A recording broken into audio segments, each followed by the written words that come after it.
Hello guys, welcome back to the Jessica and Conrad Show. So today's episode, we're chatting about thumbnails because there's so much going on with like what you should do on a thumbnail, right?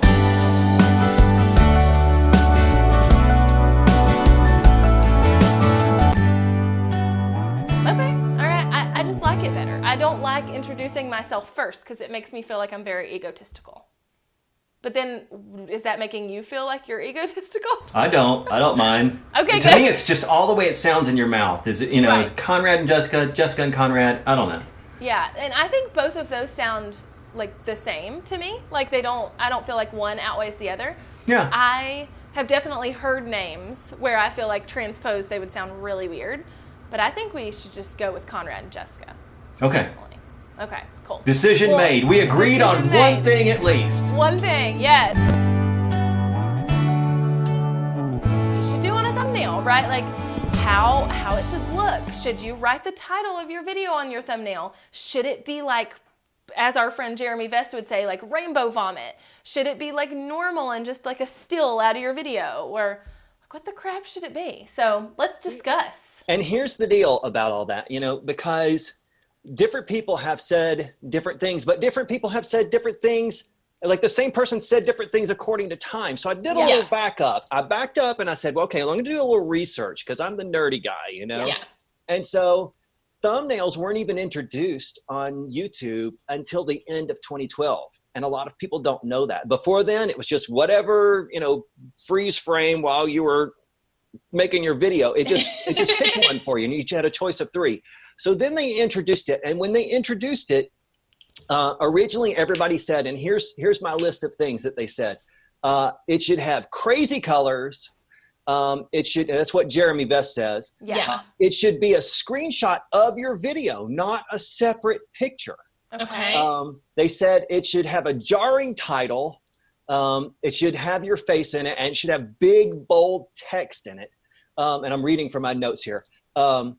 And they just said, make it over the top and garish, right? Okay. So that was in 2012. And that was actually an article that I read in Social Media Examiner. So, it's kind of, they knew what they were talking about. Yeah. But then you have people later on like Amy Schmittauer. I don't know how to say her name. I'm sorry, Amy, if you want. Schmittauer. Is it I will Schmittauer? correct and then that. Sonia Lenarduzzi, and they started taking separate pictures instead of a screenshot. Yeah. And then they would put the big bold text on there. And at one point, people were saying, you should definitely put your title in the thumbnail. And you've heard all kinds of other things too. Where are you at with this, Jessica? So for me, Ryan, I've done some testing because I'm like you, I've heard like so much stuff. Like it should be colorful. It should not be colorful. It should be a screenshot. It should be a separate picture. It should, like all the things. Like it should have text. It shouldn't have text. Like I've heard it all. So I've been like doing some testing on my own. And I just recently did a one that was like total vomit, like colors all over the place and like emojis and no text. So I did that one and I found that it actually performed really well. And the reason that they talk about like the bold text and everything or the bold colors, the bold text, all of that is because it stands out in the suggested videos, right? So for me, I think it needs to be whatever will stand out in suggested videos. So if you'll do some research around like, oh, okay, so I'm going to talk about thumbnails or like what thumbnails need to be on YouTube. And I'm going to do the search for the keywords that I'm going to use. And I'm going to look at what comes up as like that front page of searches. And I'm going to do something different than what they've all done. So I think it needs to be different and there's not one particular formula. I will say that like I've landed on a formula right now that makes mine look different regardless of what the others look like because YouTube is so predominantly male at this point, like especially in our like world, that when I'm using like bright pink and bright yellow and like a pretty blue, that people are like, oh, like that's different because it's not like red and purple, which seems to be all the colors that all the YouTubers use, Mm-hmm. So I have landed on this formula of cutting myself out. And I don't use a still frame from the video. Like I'm not going to use a frame of me talking. And it's because half the time I look like an idiot. Yep. You know? Yeah. And so I will use the first like 20 seconds of a video and just hit record, go ahead and hit record and start with like, and like, yeah, like, what are we doing today? And if it's, yeah, exactly. And so like, if it's something where I'm confused, like, should I be doing this on my thumbnails? I'm like, so I try and like think about something that will look engaging for the audience. And it's not just me like, hi, cheerleader pose, but also we'll get the message across that like, I'm confused or you're confused and you should click on my video because I was confused in the thumbnail. And I also put text and big bold text in my thumbnails, but the text is not generally the same as the title. It's almost like more grabbing and less SEO. So for like this one, for instance, I mean, just like using an example, we might title it, best practice for YouTube thumbnails, right? Like that might be something we do. Right. I don't know. We haven't talked about it, but that might be something we title it. And our thumbnail might say, like word vomit, or like unicorn vomit or whatever. And so it's like something a little more catching that nobody would ever search for, but it's still like, whoa, I wonder what they're talking about, So that's kind of my take on the whole thing. Well, I love that you talk about testing because I think testing is super important. But here's where I'm going to disagree and just push back and say, oh, good. I like the arguing. Wrong. Because there's two people who I follow, and one of them in the way he does it is completely different. Yeah. And another one in the way his just philosophy of it is completely different. And by the way, 68% of YouTube is male. Yeah. So that's the statistic I saw earlier. That's a lot. Did I say 62? 68%. Yeah. But here's the thing. I'm going to flash up a thumbnail from this guy, Peter McKinnon. Yeah. He's a photographer, videographer, and he started a vlog. He did a video that just exploded. Viral doesn't even begin to do it. But not one of any of his thumbnails have bright colors. Yeah. They don't have text. He breaks every single rule and he grows faster than any of the people who are telling us to do this, which says something to me. And I think, yes, do test things, but before you get there, think about your brand. Think about who you're reaching and what they're going to do and what they're going to like, because people like Peter McKinnon, they're really reaching out to other people who love the way things look. It's a design thing. It's a style thing. He has people who do travel vlogs or those kinds of things. And if he got on there and made it look like unicorn vomit, as Jeremy likes to say, Jeremy Best, it would turn off all of his viewers and he would just lose people. And so I think yes, test, but I don't think that there's a formula out there. And I think there's a lot of people saying, well, you have to do this, you have to, and I don't think that's true. The other person I want to say is Roberto Blake. Roberto Blake, now he does a lot of best practices, but here's what he says. He says, make good content. Yeah. Just make good content. Do the best you can with the practices. But if you make something good and people can find you, they will, and they'll subscribe and they'll become followers.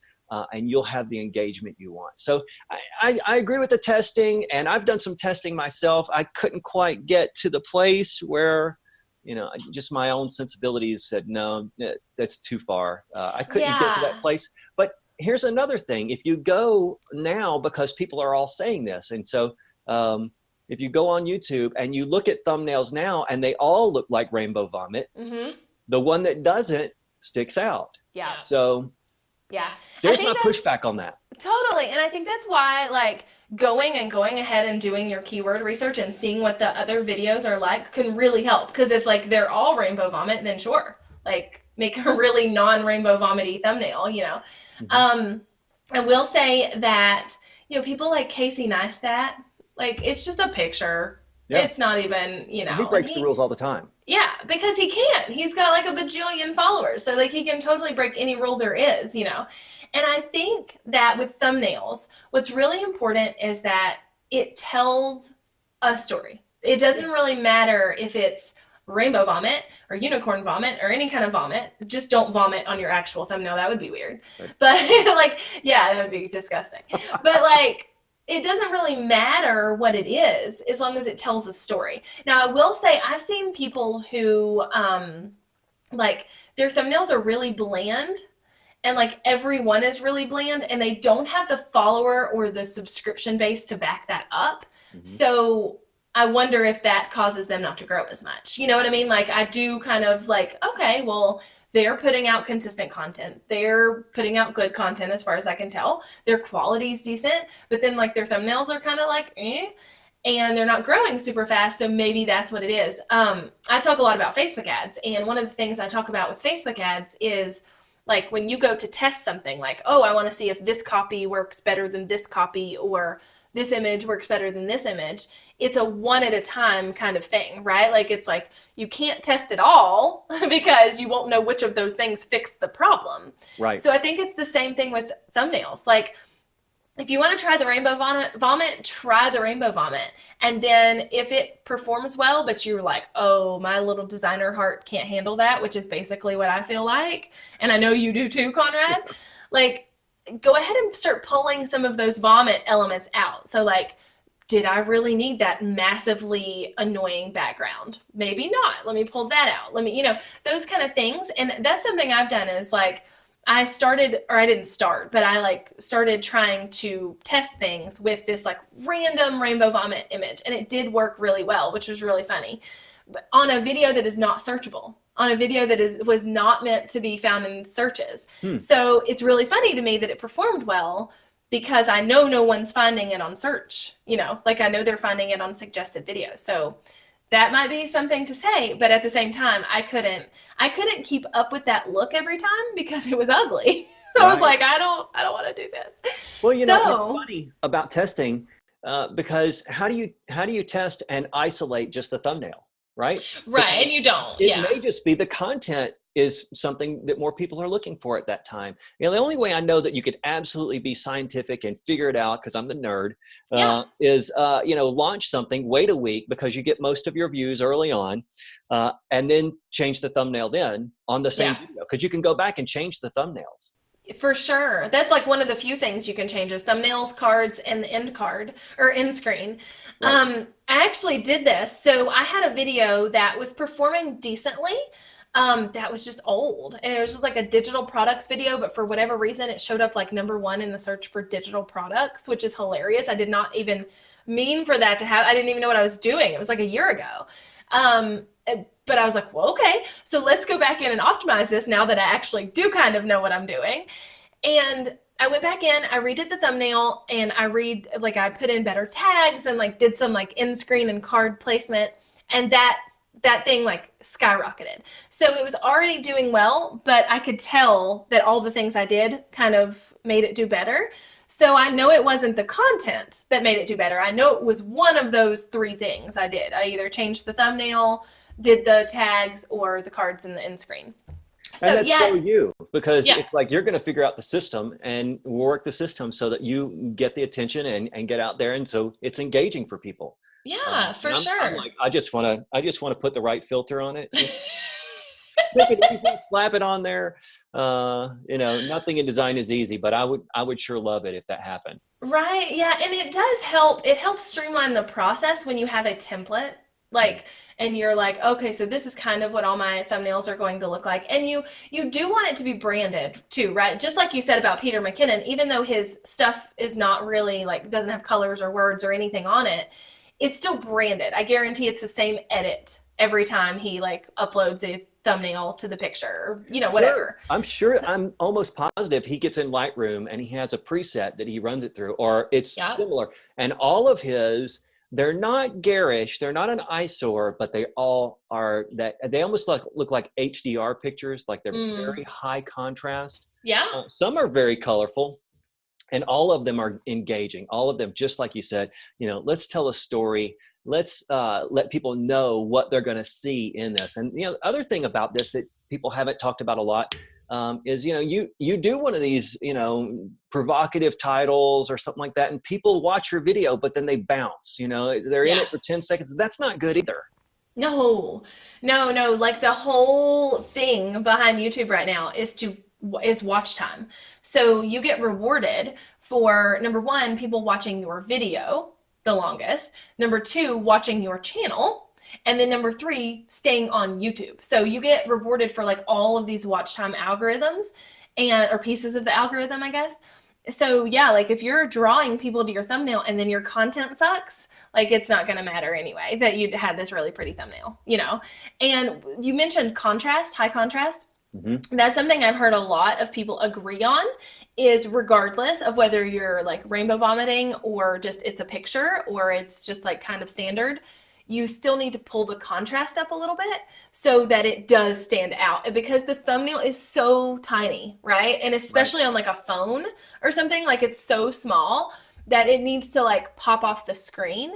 And a lot of times when people are just grabbing screen grabs from like their iPhone video, it's not good enough quality to even like do all that. So then it might come into like, well, I need to take pictures for my YouTube video thumbnail. You know, like it for me, I'm a big proponent of like doing whatever works for you.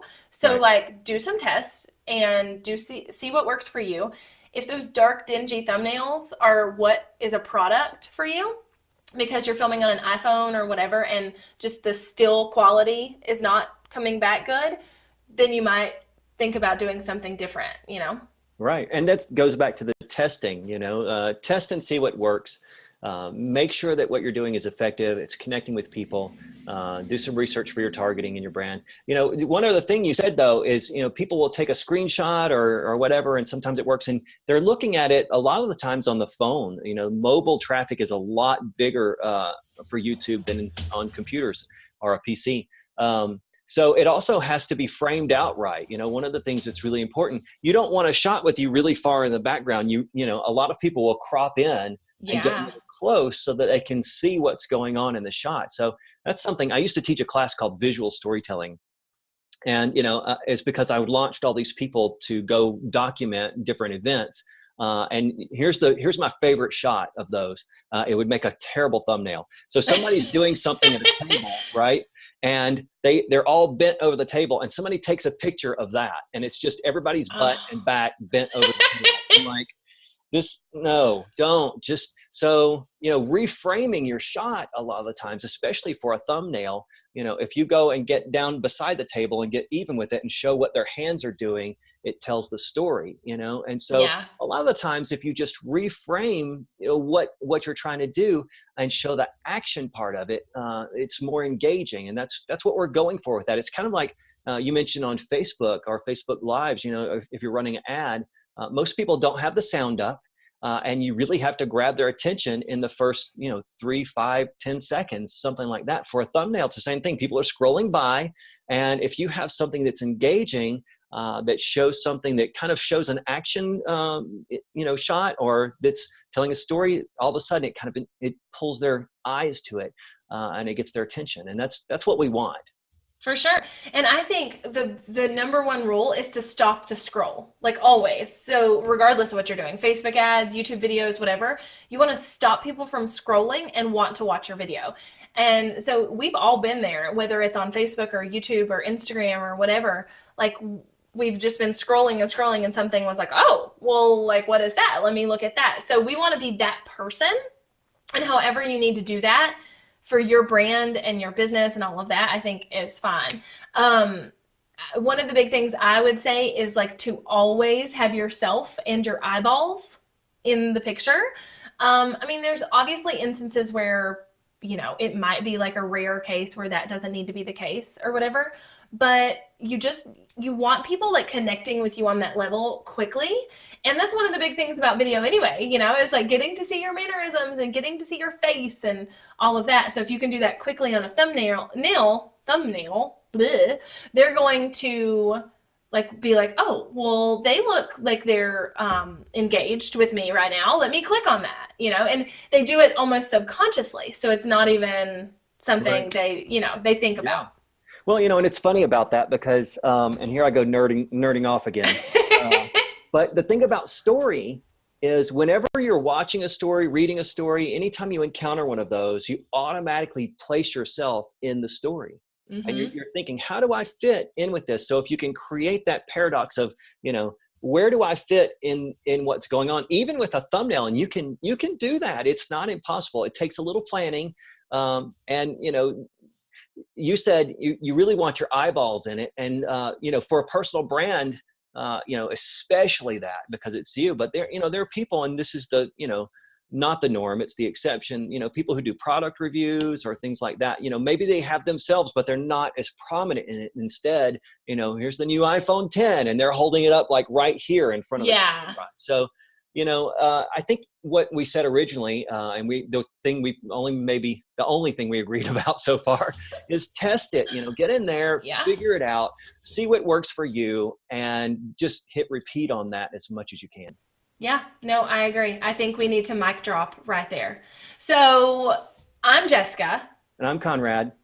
And come back every once in a while. I don't know how often these are going out, but come back and watch, because we want to have these discussions. And if you have a thought about thumbnails and like what your opinion is on them and what you've seen works for your channel and all of that, hit us up in the comments. Yep, Conrad's like, down there.